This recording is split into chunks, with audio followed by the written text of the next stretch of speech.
दोस्तों, आज का दिन भारत के लिए टोक्यो पैरालंपिक के लिए विशेष दिन रहा। आज जन्माष्टमी के शुभ अवसर पर भारत ने एक ही दिन में 2 गोल्ड समेत कुल 5 पदक जीते और यह अभी तक का रिकॉर्ड है अपने आप में, इतने ज़्यादा पदक वो भी एक दिन में जीतने का।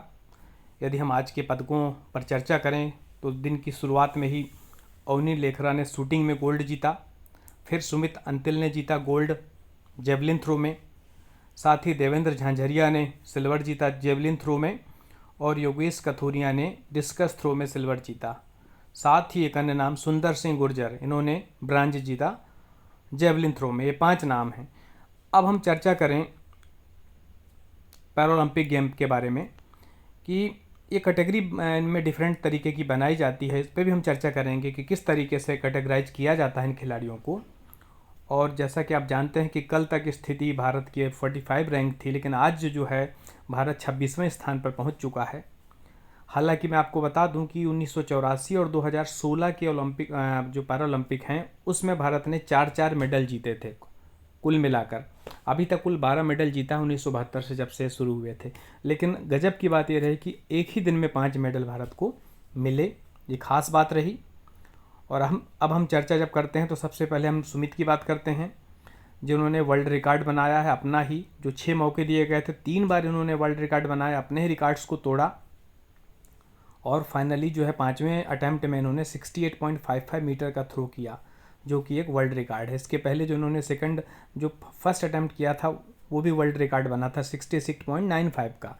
तो चूंकि 6 मौके दिए जाते हैं, पहले प्रयास में इन्होंने वर्ल्ड रिकॉर्ड बनाया, फिर दूसरे और तीसरे में भी इन्होंने उसमें सुधार किया और 5वें में जो है फाइनल इनका जो सबसे बेस्ट प्रदर्शन रहा। अब हम इनकी बात करें तो काफ़ी कठिनाइयों से भरा था इनका सफ़र। सोनीपत हरियाणा के हैं ये सुमित, और ये जन्म से ही दिव्यांग नहीं थे, बल्कि 6 साल पहले सड़क हादसे में एक पैर गंवाने के बाद भी इन्होंने हार नहीं मानी, अपने हौसलों को बुलंद रखा और उसका परिणाम दिखाई दिया जेवलिन थ्रो में गोल्ड के रूप में। अब हम बात करें अवनी की। राजस्थान की जयपुर की रहने वाली हैं अवनी। इसके पूर्व में भी इनका प्रदर्शन राष्ट्रीय स्तर पे और कुछ वर्ल्ड चैंपियंस में अच्छा था। इन्होंने ये जो assistant conservator of forest, SDO forest के तौर पे काम कर रही हैं ये इस समय। हालांकि इनकी एज सिर्फ 19 साल है और अभी इन्होंने दिन की शुरुआत में ही आज गोल्ड जीता। इन्होंने महिलाओं के 10 मीटर एयर राइफल और जो कैटेगरी है दिव्यांगों की क्लास जो है वो SH1 जो कैटेगरी में गोल्ड जीता है, ये आपको याद रहना है।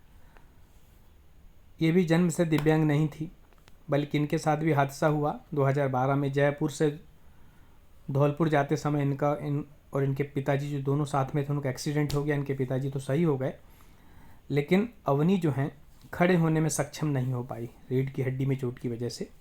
लेकिन उन्होंने भी अपने मनोबल को गिरने नहीं दिया। और पैरालंपिक में जो खिलाड़ी होते हैं, आपको पता है दिव्यांग खिलाड़ी भाग लेते हैं, और इसमें अन्य खिलाड़ियों से डिफरेंस ये है कि इनको अपने आप को साबित करना होता दुनिया में। यदि आपका मनोबल बढ़ा हुआ है, यदि आप में निराशा की भावना नहीं है, क्योंकि दिव्यांग होने में ही बहुत सारी कठिनाइयों का सामना करना पड़ता है, तो निश्चित तौर पे आप सभी खिलाड़ी जिन्होंने बहुत अच्छा प्रदर्शन किया है प्रशंसा के पात्र हैं। लोगों को मोटिवेशन देने के लिए आप एक कहानी के तौर पे याद किए जाएंगे हमेशा। अब हम चर्चा करते हैं, ये देखिए फिर से कि राष्ट्रगान सुनने का मौका मिला, जब आपको पता था कि टोक्यो ओलंपिक में जो है नीरज चोपड़ा जब जो है गोल्ड जिन्होंने जीता, जैसे ही कोई खिलाड़ी किसी स्पर्धा में गोल्ड जीता है तो संबंधित देश का राष्ट्रगान बजाया जाता है। तो जैसे ही आज सवेरे फिर जो है शूटिंग में अवनी लेखरा ने जीता गोल्ड, पोडियम पे जैसे ही गोल्ड मेडल दिया गया तो भारत का जो है हर नागरिक का सर जो है गर्व से ऊंचा उठ गया। फिर राष्ट्रगान मिला सुनने को, और सुमित के केस में फिर जो है दोबारा मिला। तीसरे मेडल की बात आज की बात करें हम तो देवेंद्र झांझरिया, इन्होंने सिल्वर जीता। हालांकि देवेंद्र की बात हम करें तो उन्होंने पिछले 2 ओलंपिक में 2004 के पैरालंपिक और 2016 के पैरालंपिक में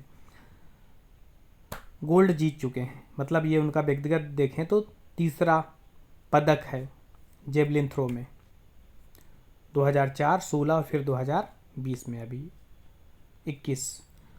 फिर है योगेश कथुनिया का, इन्होंने डिस्कस थ्रो में सिल्वर जीता है चक्का फेंक में, और सुंदर सिंह गुर्जर इन्होंने भी जेवलिन थ्रो में ब्रांज मेडल जीता है। अब हम बात करें कल की, जो कल की ही बात है, तो आपको कल का पता है कि कल भावना पटेल ने वीमेंस टेबल टेनिस में जीता था सिल्वर, और साथ ही निषाद कुमार इन्होंने हाई जंप में T47 कैटेगरी में सिल्वर जीता था। एक अन्य नाम है विनोद कुमार का, जिन्होंने जीता था जेवलिन थ्रो में ब्रांज, तो उनके पदक को वापस ले लिया गया है। अब क्यों लिया गया है, इस पर थोड़ा सा चर्चा कर लें। तो हम बताएं कि अभी इनको जो विनोद है उनको F52 कैटेगरी में उन्होंने हिस्सा लिया था, और इस कैटेगरी में सामान्यतः उन खिलाड़ियों को शामिल किया जाता है जिनकी मांसपेशियां कमज़ोर होती हैं, मतलब या तो कोई अंग ही नहीं होता, किसी अंग की कमी होती है, तो पैरों की लंबाई में असमानता होती है, और सामान्यतः ऐसे खिलाड़ी व्हील चेयर पर बैठ के कंपटीशन में हिस्सा लेते हैं। किंतु विनोद कुमार के साथ ऐसा नहीं था, तो कुछ देशों ने आपत्ति लगाई, और फाइनली जो टेक्निकल कमेटी है उन्होंने उनको इस शर्त के साथ खेलना शुरू किया था कि फाइनल जांच बाद में की जाएगी, ऑर्गेनाइजर्स ने ऐसा बोला था, और आज उनको जो है टेक्निकल कमेटी ने CNC मतलब क्वालिफिकेशन नॉट कंप्लीटेड कैटेगरी में रखा, और उनके परफॉर्मेंस को फाइनल से हटा दिया। अब ये क्या कैटेगरी होती हैं, किस तरीके से कैटेगरी डिसाइड की जाती हैं, इसके बारे में हम थोड़ा सा चर्चा करें, जो आपको जानना चाहिए। पैरालंपिक खेल में वो सारी बातें जो आपको जानना चाहिए, इस पे हम चर्चा करते हैं। तो जैसे कि हमने चर्चा किया कि पैरालंपिक जो हैं वो खिलाड़ी, वही खिलाड़ी भाग लेते हैं जो दिव्यांग हैं, विकलांग है वो खिलाड़ी इन प्रतियोगिताओं में भाग लेते हैं, और इन खिलाड़ियों की प्रशंसा अधिक होनी चाहिए सामान्य खिलाड़ियों के बजाय, क्योंकि ये दोहरे स्तर पर जूझते हैं। एक ओर ये मेहनत तो करते हैं, लेकिन समाज से ये जो दिव्यांगों के रवैये के खिलाफ जो लड़ाई है, अपने आप को खुद साबित करना, ये भी बहुत बड़ी चुनौती होती है। और सामान्यतः जो आपको पता है कि दिव्यांग या तो किसी एक्सीडेंट में होंगे, या हो सकता है वो जन्मजात हो मतलब जन्म से ही कोई अंग ना हो, या पोलियो के शिकार हो गए हों, या फिर कोई एक्सीडेंट हो गया हो बाद में, जैसे बस के नीचे पैर कुचल गया हो, या बिजली के झटके से कोई हाथ या बाजू काम करना बंद कर दिया हो, किसी भी तरीके से दिव्यांग हो सकते हैं। और इस वर्ष जो हो रहा है जापान की टोक्यो में, जो आपको पता है कि 5 सितंबर तक चलेगा, भारत के 54 खिलाड़ी 54 खिलाड़ी इसमें भाग ले रहे हैं, और उम्मीद है कि इसमें भारत का प्रदर्शन सबसे अच्छा रहेगा। हमने अभी प्रीवियस वीडियो में भी चर्चा किया था कि 72 से लेकर अब तक सिर्फ 12 पदक मिले हैं, और अभी देखिए 7 पदक हो चुके हैं भारत को आज के मिला के। आज तो बहुत अच्छा रिकॉर्ड रहा, और इस बार और भी अधिक पदक आगे भी पदक मिलने की उम्मीद है, क्योंकि 20 ऐसे खिलाड़ी जो हैं, 54 में से 20 ऐसे हैं जिनकी पैरालंपिक में मतलब पैरा खिलाड़ियों में वर्ल्ड में 1, 2 या 3 रैंकिंग, शुरू के टॉप 3 रैंकिंग में वो शामिल हैं। इसलिए उम्मीद है कि आगे भी हमें 5 सितंबर तक अच्छे रिजल्ट मिलेंगे। अब हम देखें कि दिव्यांग खिलाड़ियों की ग्रेडिंग कैसे तय होती है। तो पैरा खिलाड़ियों को उनकी शारीरिक स्थिति के आधार पर श्रेणीबद्ध किया जाता है। फॉर एग्जाम्पल 60 फुट खेल में जो शामिल होने वाले यदि 5 खिलाड़ी हैं, 2 ऐसे हैं जिनके केवल हाथ में विकलांगता है, तो उनको एक अलग कैटेगरी में रखेंगे। 3 ऐसे खिलाड़ी हैं जिनके पूरे बाजू में विकलांगता है, तो उनको अलग कैटेगरी में रखेंगे, ताकि मुकाबला जो है वो बराबरी का हो। जिस तरीके से हमें पता है कि ओलंपिक खिलाड़ियों को हम क्या करते हैं, लिंग के आधार पे और वजन के आधार पे जो है उनका कैटेगरी बनाते हैं, इसी तरीके से पैरालंपिक में हम उनकी शारीरिक स्थिति को देखते हुए कैटेगरी तय करते हैं। इसलिए इसमें कैटेगरी की संख्या काफ़ी अधिक होती है, ताकि सभी में बराबरी का मुकाबला हो और खेल किसी हद तक प्रभावित ना हो।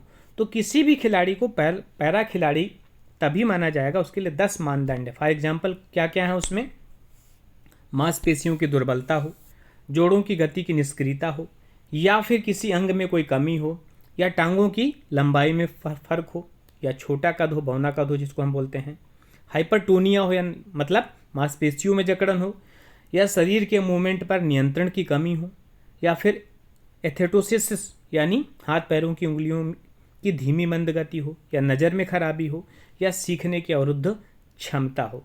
इसके आधार पे पैरा खिलाड़ी तय होते हैं। अब इसमें भी फर्दर कैटेगरी बनेगी। फॉर एग्जांपल ऐसे खिलाड़ी जो व्हील चेयर पर खेले जाने वाले खेल हैं, ऐसे खिलाड़ी जो व्हील चेयर पर खेलते हैं, उनको हम WH1 या WH2 के नाम से जाने जाएंगे। इसी तरीके से जो फील्ड की प्रतियोगिताएं हैं, जैसे शॉट पुट है, जेवलिन थ्रो है, डिस्कस थ्रो है, इनकी कैटेगरियां अलग बनेंगी। अब इसमें कई कैटेगरी होती हैं। फॉर एग्जांपल इसमें होता है F1 2 3 से लेकर 34 35 तक होता है। तो नंबर जितने कम होते हैं उतने जो हैं अधिक विकलांग होता है। सपोज F1 है तो समझ लीजिए विकलांगता का प्रतिशत अधिक है, और जैसे जैसे नंबर बढ़ते जाएगा F32 हो जाएगा, 34 35, समझ लीजिए विकलांगता का प्रतिशत जो है कम होता है। इसी तरीके से जो खड़े होकर खेल खेले जाएंगे उनमें हम कैटेगरी जो जब बनाते हैं तो S से शुरू होते हैं, स्टैंडिंग बोलते हैं उसमें भी यदि S के आगे L लिखा है, इसका मतलब लोअर लिम, मतलब निचला हिस्सा जो है उसमें दिक्कत है। यदि S के आगे U लिखा है, मतलब अपर लिम में दिक्कत है, अपर वाला पोर्शन विकलांग है। तो अभी जो भारत की दावेदारी हो रही है, अभी हमने चर्चा किया कि इसमें 54 खिलाड़ी भाग ले रहे हैं और 9 खेलों में हिस्सा ले रहे हैं, जिसकी चर्चा हमने प्रीवियस अभी मतलब इसी वीडियो के शुरुआती उसमें कर लिया है। अब चयन होता कैसे है, इस पर थोड़ा सा चर्चा कर लें कि समान खेलों की तरह पैरा गेम में भी एक न्यूनतम मानदंड रखा जाता है। फॉर एग्जांपल शॉट पुट में 10 मीटर तक जो फेंक लेंगे उनको हम इसमें शामिल करवा लेंगे, या जेवलिन थ्रो में जो 40 मीटर तक जो है एक निश्चित मिनिमम क्राइटेरिया फुलफिल करेगा उसको हम इसमें शामिल करवाएंगे। तो ये मानक कौन तय करता है? ये इंटरनेशनल पैरालंपिक कमेटी तय करता है, IPC तय करता है। लेकिन ये ज़रूरी नहीं है कि यदि मिनिमम मानक आपने किसी खिलाड़ी ने किया है तो वो शामिल हो ही जाएंगे, क्योंकि IPC जो है एक निश्चित, हर देश को एक निश्चित कोटा देता है और उससे ज़्यादा खिलाड़ी उस देश के भाग नहीं ले सकते। यदि उस जो मिनिमम मानदंड है उसको पूरा करने वाले अधिक खिलाड़ी हैं तो संबंधित देश में, अपने ही देश में पहले फाइनल सिलेक्शन, फाइनल ट्रायल होगा और उसमें जो अच्छे खिलाड़ी हैं, जो जिनका प्रदर्शन अच्छा है, वहाँ पर भेजे जाएंगे। अब बात आती है भारत में पैरा खिलाड़ी कहाँ पर ट्रेनिंग करते हैं। तो सामान्य स्टेडियम जो होते हैं उन्हीं में पैरा खिलाड़ियों को भी तैयार किया जाता है विशेष प्रशिक्षकों के साथ, और दिनों दिन सुविधाएं बढ़ रही हैं, इसीलिए जो है प्रदर्शन में भी सुधार होते जा रहा है। और जो अभी भारतीय पैरालंपिक संघ की अध्यक्ष हैं दीपा मलिक, उनके अनुसार भारत सरकार ने अभी 17 करोड़ रुपए जो है प्रशिक्षण खिलाड़ियों के, पैरा खिलाड़ियों के प्रशिक्षण, विदेशी दौरों और सुविधाओं के लिए खर्च किए हैं। और उनके लिए एक टॉप्स स्कीम भी निकाला था जिसका काफ़ी फ़ायदा हुआ है। कोरोना महामारी के दौरान, जो लॉकडाउन के दौरान जो है काफ़ी रुपए खर्च किए गए, चाहे वो व्हील चेयर हो, चाहे टेबल टेनिस की टेबल हो, चाहे खिलाड़ियों के लिए अन्य सामग्री हो। और निश्चित तौर पर ये सारी सुविधाएँ जो हैं खिलाड़ियों के मनोबल को और बढ़ाएंगी और भारत का प्रदर्शन दिनों दिन सुधरेगा।